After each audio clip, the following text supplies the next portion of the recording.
watching News 12 Long Island. I'm Logan Crawford. We begin with the escalating tensions with Iran. The Department of Homeland Security is considering elevating the terrorism threat level.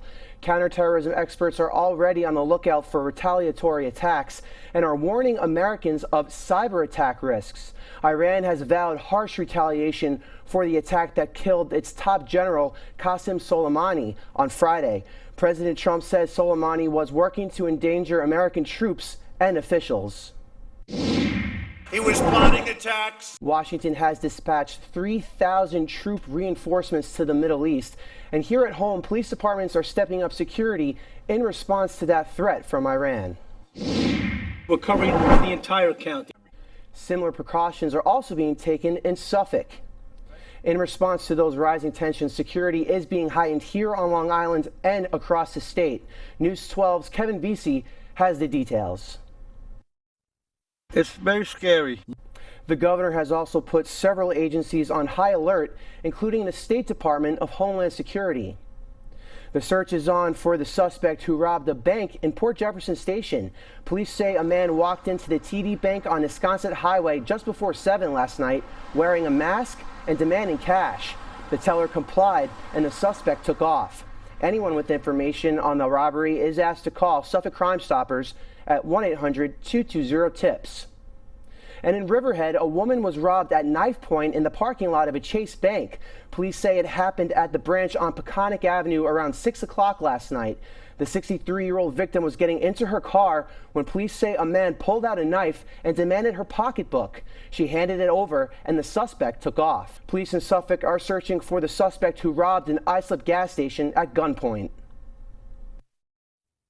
Cops were called to the Apple Green gas station on Islip Avenue for an armed robbery. Police are asking anyone with information on the robbery to call Suffolk Crime Stoppers at 1-800-220-TIPS. And the search is on for a driver who struck 2 utility poles in Amityville. And residents we spoke with tell us they're concerned about speeding and accidents in the area. Police say when they got to the scene here on Route 110 in Amityville last night, one person was killed after a serious crash in Greenlawn. Police say 19-year-old Nicole Corey Awad collided head-on with 28-year-old Courtney Muller just before 8 this morning on Broadway near Deepview Street. Muller was taken to the hospital with serious injuries. Her passenger, 43-year-old Ramon Thomas of Greenlawn, was taken to the hospital where he was pronounced dead. And a Manorville man was killed after a single car crash in Riverhead. This was the scene around 7 o'clock last night on Country Road 94. Responding officers say they found the sedan overturned and off the roadway. The victim, 30-year-old Nicholas Rodigliano, was found unresponsive and had to be extricated from the vehicle. So far, no word on what caused that crash. Final goodbyes today for the Belmore teacher killed in a skiing accident. Mepham High School science teacher Jason Vitale was laid to rest this morning following a funeral mass in Baldwin. The 48-year-old was killed last Saturday after he hit a tree while on the slopes at Killington Ski Resort in Vermont.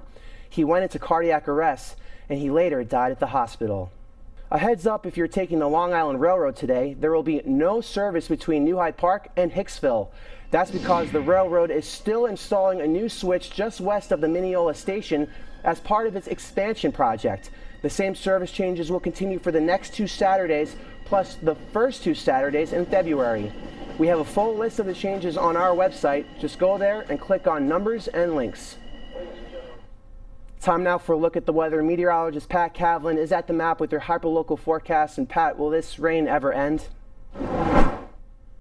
Coming up next on News 12 Long Island, the robots are back. We'll take you to this year's first robotics competition at LIU Post.